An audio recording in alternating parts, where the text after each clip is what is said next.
할렐루야. 오늘도 함께 예배할 수 있음에 감사하고 또 감사합니다. 옆 사람 향해서 인기 인사할까요? 감사합니다. 감사합니다.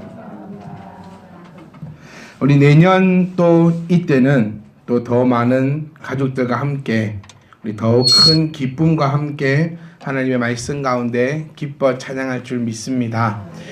근데 그것보다 더 중요한 것이 있습니다. 제가 자주 입버릇처럼 드리는 말씀인데, 그것보다 더 중요한 것은 내년에 한 분도 빠짐없이 이 자리에 그 자리에 앉아 계시고 또 지금처럼 하나님의 은혜에 감사하며 하나님을 함께 찬양하고 말씀 때문에 우리가 기뻐하고 또 우리에게 주신 그 은혜와 복이 더욱더 크고 차고 넘쳐가지고 우리 올해보다는 내년이 더 아름답고 행복한 우리 개개인의 삶이 더 중요한 줄 믿습니다.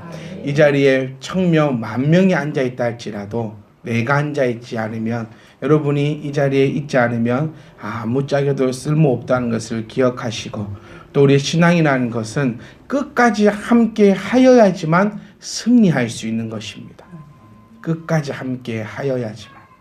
교회를 세우고 교회를 위해서 피땀을 흘리고 눈물을 흘리고 물질을 쏟고 건강을 쏟고 모든 것을 다 쏟으면 뭐합니까? 쏟았으나 내 마음이 여기 있지 않고, 쏟았으나 내가 이 가운데 속하여 있지 않고, 모든 걸 다 헌신했으나 내가 이 공동체와 전혀 상관없는 자가 되어버린다면 그것보다 슬프고 불행하고 안타까운 일이 없을 것입니다. 그래서 내년 이 시간대는 저와 여러분들 모두가 또 하나님의 은혜 때문에 눈물 흘릴 수 있는 그런 복되고 귀한 1년의 시간이 될 수 있기를 부탁드립니다. 우리에게는 1년이나 참 많은 것 같아요. 그 시작하는 날이 1월 1일 송구 영신예배로 또 시작하지요. 또 설날 되니까 또 시작하지요. 학생들도 학교 가면 시작하지요. 또 우리는 또 이렇게 설립 예배가 또 3월달에 있으니까 오늘부터 또 시작이니까, 오늘부터 또 시작이니까 우리가 모든 것에 있어서 하나님의 은혜가 충만하실 수 있기를 간절히 소망합니다. 이 말 잘 들리나요? 뭐 이렇게 막 귀에 울리거나 듣기에 불편함 없이 잘 들리시죠? 제가 좀 이상한 것 같아가지고 지금 제 귀에 들려오는 이 소리가 잘 들리시면 됐습니다. 잘 들리시죠? 네.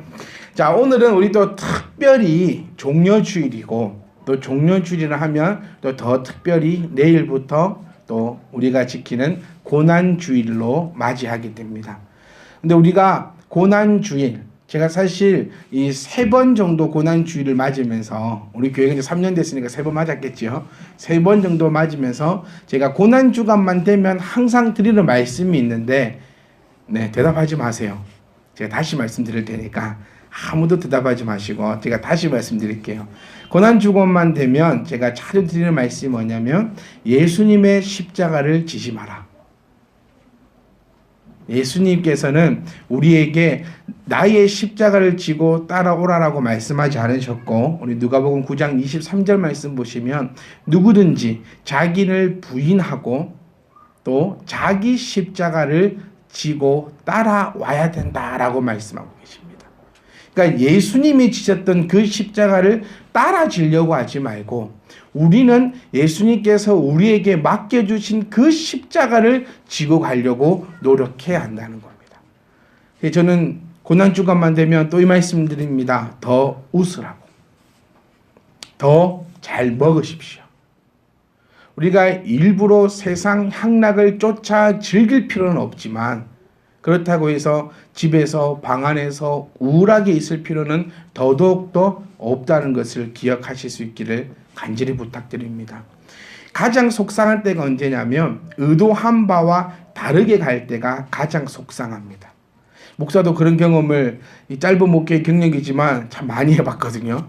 참 내가 원했던 바, 내가 추구했던 바, 내가 행해왔던 바는 이런 것이 아닌데 결과가 다르게 나올 때는 참 속상합니다.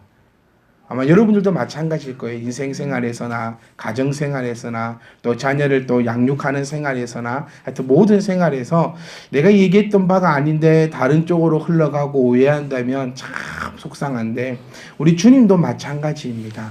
우리 주님께서 십자가를 지신 이유는 우리의 죄를 사심을 위함인 줄 우리는 믿습니다. 그리고 그 죄의 사함은 우리가 스스로 결단코 할 수 있는 것이 아니라 오직 예수 그리스도의 십자가의 보혈의 공로로서만 이루어지는 줄을 믿습니다. 예수님께서 우리의 죄를, 우리의 고통을 담당하시기 위하여 십자가를 지셨는데 우리는 이 고난주간만 되면 우울해지고 어쩌면 또 무서워지고 나에게 고난이 올까봐 두려워지고 뭐 앉아서 밥 먹으면 되게 찜찜할 것 같고 TV도 보면 안 될 것 같고 뭐 미디어 금식이 돼가지고 뭐 카톡도 하면 안 될 것 같고 뭐 그럼 아예 산속으로 들어가세요 그냥. 요것이 주님이 의도했던 고난주간의 주간이 아니라는 사실을 우리가 깨달아야 합니다. 주님께서는 우리에게 고난주간에 원하시는 것은 아니요 고난주간뿐만 아니라 그리스도인의 삶에 원하시는 것은 자기 십자가를 지기를 원하신다는 겁니다. 주님이 지셨던 십자가 우리가 질 수 있습니까? 없습니다. 말씀을 보면 볼수록 두려워지고 말씀을 보면 볼수록 낮아질 수밖에 없다는 사실이 참 한때는 우리 예수님처럼 살고 싶었습니다. 그런데 어느 순간 예수님의 그 위대함을 깨닫고 나서는 그렇게는 못 살겠고 그래도 내가 베드로처럼 바울처럼 살고 싶어서 우리 노래도 부르지 않습니까? 뭡니까? 베드로처럼 바울처럼 그렇게 살 순 없을까? 못 살겠더라고요. 네, 노래는 그렇게 불렀는데 바울에 대해서 말씀을 보면 볼수록 베드로에 대해서 우리가 말씀을 보면 볼수록 야 내가 어떻게 바울처럼 살겠다고 얘기를 했을까? 좀 이제는 좀 생각이 바뀝니다. 바울의 그 손톱의 때만큼만이라도 살았으면 좋겠다. 그 주님의 십자가는 우리가 감당하지 못합니다. 한 번도 주님은 우리에게 나의 십자가를 네가 대신 지라고 말씀하신 적은 단 한 번도 없다는 사실을 기억하시고 여러분 주님 십자가 지려고 힘들게 고난하지 마시고 내 십자가를 즐겁게 지고 갈 수 있는 고난주간 참된 고난주간이 될 수 있기를 주님의 이름으로 또 부탁드립니다. 저도 참 많이 해봤거든요. 중학교 때인가요? 제가 다녔던 교회가 감리교였어요. 어릴 때 다녔던 감리교이기 때문에 참여는 여러 가지 행사들을 많이 했습니다. 그 어린 시절의 기억이 아직까지 강하게 남아있는 것 보면 참 여러 가지 시도를 많이 했는데 그 중에서 아직도 기억나는 게 중학교 1학년 때였어요. 중학교 1학년 조금 하는데 어마어마하게 큰 나무를 주면서 그걸 지고 올라가라는 거예요. 그 동산 위로. 왜? 주님이 지고 올라가셨다고. 그거 안 해도 됩니다. 네. 그걸 할 것 같으면은 여러분 손에 못을 박아야 됩니다. 왜 십자가만 지고 올라갑니까? 왜 못은 안 박고요? 그러니까 제가 이거는 여러분 처음 듣는 설교 아닙니다. 우리 작년에 했던 말씀입니다. 너무 새로우시면 안 됩니다. 이거 새로우시면 안 되니까 제가 드리고 싶은 말씀은 지금 리바이벌 했던 그 종합적인 포인트는 고난 주간에 여러분이 주님의 고난을 체험하려고 하지 말고 주님이 다 당한 걸 왜 당합니까? 주님이 다 당하셨는데 주님이 나를 위해서 당하신 것을 자녀가 또 그대로 당하고 있으면 주님 보시기에 얼마나 가슴 아프시겠습니까? 하나님께서 주님께서 여러분에게 준 십자가 사랑하시고 또 그 십자가 찬양하시고 또 그 십자가 복음을 증거하시고 또 그 십자가 말씀 가운데 절제와 인내가 넘쳐나는 원래 살아야 되지만 또 조금 더 특별히 일주일 동안 그러한 십자가를 지고 갈 수 있기를 간절히 소망합니다.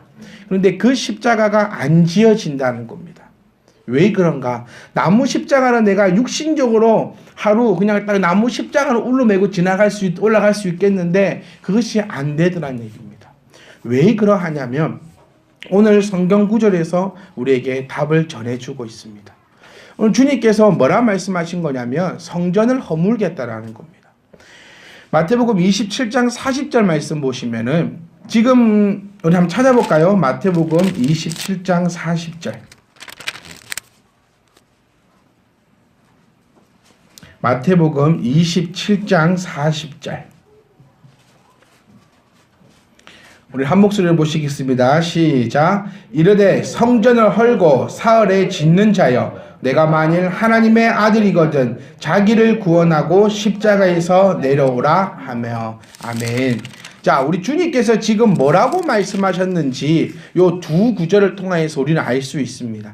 지금 오늘 읽었던 24장 1절 2절 말씀을 보시면 주님께서 성전에 대한 말씀을 하신 것 같은데 잘 모르겠으면 금방 읽었던 27장 40절 말씀 보면 정리해서 제사장이 이야기하고 있습니다. 예수님이 뭐라 하셨냐면 성전을 허물고 3일 만에 다시 짓겠다. 오늘 성경 읽었던 그 표현에는 돌 하나도 돌 위에 남지 않게 무너뜨려지겠다 라고 표현하고 있습니다. 정확하게 이것 때문에 주님께서 십자가에 못 박히신 거죠. 성전 모독죄로 십자가에 못 박히게 되는, 로마법에 의한 것이 아니라 유대인의 율법에 의해서, 자기네들의 종교법에 의해서 십자가에 못 박히게 되는 가장 유일한 이 흠이 잡힌 겁니다. 그들 입장에서. 근데 이것이 무엇을 의미하고 있는가? 아니, 성도들이 해야 할 것이 과연 무엇인가를 우리가 한번 되살펴볼 수 있습니다. 자, 성전을 무너뜨리겠다. 성전이 무너뜨려진다. 성전이 무엇입니까? 정확하게 얘기하면요, 지금 현재 성전의 모양이 온전히 남아있는 상태가 아닙니다. 하지만 그 성전을 가지고 주님께서 말씀하셨을 때 유대인들이 들고 일어났던 그 이유는, 성전은 유대인들의 자부심이었고, 성전은 유대인들의 자존심이며, 성전은 유대인들에게 생명보다 더 귀한 것이었습니다. 다시 얘기하면 유대인에게서 성전은 하나님께서 우리를 택하셨다라는 그런 상징적인 아주 강력한 의미가 있는 것입니다. 그런데 주님께서는 이것을 무너뜨려진다. 그러니까 무너진다라고 얘기하고 있는 것은 유대인들, 너희들의 선민 사상이 무너질 것이라는 얘기예요. 조금 더 쉽게 얘기해 보면, 네가 추구하고 있는 그 생명이, 네가 추구하고 있는 그 돈이, 네가 가장 소중하게 여기고 있는 그것이 무너질 것이다. 조금 더 가까이 접근해 보면 그것이 무너져야 된다는 겁니다. 자, 우리는 이렇게 생각합니다. 무너졌다. 그럼 어찌하고 땅 치며 걱정할 수 있지만, 주님께서 하실 말씀은 3일 만에 내가 다시 짓겠다는 얘기입니다. 무슨 말씀입니까? 여러분이 갖고 있는 그 성전, 여러분 마음속에 가지고 있는 그 성전 무너뜨리면 주님께서 3일 만에 다시 지어질 줄 믿습니다. 성전이 의미했던 그 상징성은 구원이 있지요. 그 성전 안에서 예배하는 자만 구원이 있었습니다. 그 성전에는 택함받은 유대인의 백성들만 들어갈 수 있었습니다. 그렇기 때문에 구원은 자기네들에게만 있다고 믿고 그것을 아주 큰 특권으로 가지고 있던 그 사람들. 근데 그것을 주님께서는 무너뜨린다. 무너뜨리지 못한 자는 지금도 성전에서 매달리고 있습니다. 하지만 무너뜨린 자는 그리스도 안에서 영원한 생명 가운데 함께 있는 줄을 믿습니다. 사랑하는 성도 여러분, 일주일 동안 고난 주간을 보내실 때에 다른 것 하지 말고 여러분의 성전 무너뜨리십시오. 여러분이 하나님 앞에 갈 수 없는 그 성전을 무너뜨리십시오. 그러면 주님께서 부활하시는 그 날에 여러분의 무너졌던 그 성전을, 불완전했던 그 성전을 하나님께서, 우리 주님께서 부활하심을 통하여 온전한 구원으로 허락해 주실 줄 믿습니다. 여러분, 그 성전이 과연 무엇일까 묵상해 보세요. 하나님보다 더 사랑했던 것이 무엇인가? 그거 버리기가 참 힘들지요. 왜? 버리면 그냥 쓰레기통에 들어갈까 봐. 세상 사람들이 얘기하는 무소유는요, 아무것도 없는 것입니다. 근데 우리 성경에서 말하고 있는 무소유는요, 모든 것의 충만함입니다. 내 것을 내가 버렸더니 주님께서 나의 것을 지켜주심을 우리의 말씀을 통하여서 우리에게 허락하고 있음을 기억하시사 이번 고난주간 정말로 성전 무너뜨려야지만 주님이 부활하신 날 함께 기쁨으로 부활할 수 있습니다. 무너뜨리지 않는 자, 주님의 부활을 왜곡하고 주님의 부활을 변질시키고 주님의 부활과 아무 상관없는 자가 될 수밖에 없다는 걸 기억하시면서 고난주간 더 웃으십시오. 남편하고 아내에게 더 인상 쓰지 말고, 니 오늘은 무슨 날인 줄 알아? 왜 웃어? 입 닫어. 주님이 고난 받으신 이 날에 네가 왜 웃냐? 이러지 말고 더 웃으세요. 왜? 주님이 고난 받으셨으니 내가 고난 안 받지 않습니까? 우리 태훈이가 헌병한테 걸렸대요. 저 마음이 얼마나 힘들까요 지금? 네, 그는 당해보지 않은 자는 모를 겁니다. 네. 그런데 누군가가 대신해서 네 죄를 그거를 없애주겠다 하면은 저 마음이 얼마나 좋을까요? 지금 태웅이에게 희망은 한 사람입니다. 중대장이라 했나? 중대장이 모든 권한을 가지고 있는데 내가 너의 죄를 사하마 라고 얘기한다면 아마 구원의 기쁨을 느낄 것이고, 만약에 들어가자마자 중대장이 컴온 가라 이러면 그는 지옥을 맛보게 될 것입니다. 그런 마음처럼 우리는 기다리는 때가 아닙니다. 주님이 해결해 주셨습니다. 그 마음 가지시고 이번 고난주간을 여러분이 어떻게 보내는가 따라서 부활절이 은혜가 있느냐 은혜가 없느냐, 작년에 왔던 부활절 올해도 완내가 되는지, 아니면 작년에는 이렇게밖에 없었는데 올해는 부활을 내가 느낄 수 있는 그런 부활절이 될는지. 주일을 성공하려면 월화수목금토가 성공해야 주일을 성공한다고 들었던 말씀처럼 부활주일을 성공하려면 이 고난주간을 잘 보내셔야 하는데, 스스로의 몸을 상하게 하지 마시고 금식하지 마세요. 네, 정 금식하고 싶으면 우리 그래도 금요일 날은 그래도 주님의 그 십자가를 기억하면서 굶으면서 놀지 말고 굶으면서 기도하고 말씀 볼 것 같으면 굶으면서 기도하고 말씀 보시고요. 굶으면서 놀 것 같으면 먹고 노세요. 힘들게 왜 굶으면서 놉니까? 그러니까 금식을 하는 이유는 내가 좀 비워놓고 말씀도 보고 기도도 하겠다 그 의미지. 나 금식인데 건드지 마라. 딱 날아간다. 배고프다 오늘. 배고프다 죽는다 이럴 것 같으면 마음껏 드시고. 사슬이 길었습니다. 하여튼 이번 이 고난주간 여러분 성전을 헐어버리시고 우리 부활절날 같이 새 성전을 지을 수 있기를 소망합니다. 꼭 못난 사람은 자기는 헐지도 못하고 남 성전 짓고 있으니까 시기하고 질투하고 넘어지려 바람 불고 그런 사람들 되지 말고 모두가 다 허물고 오십시오.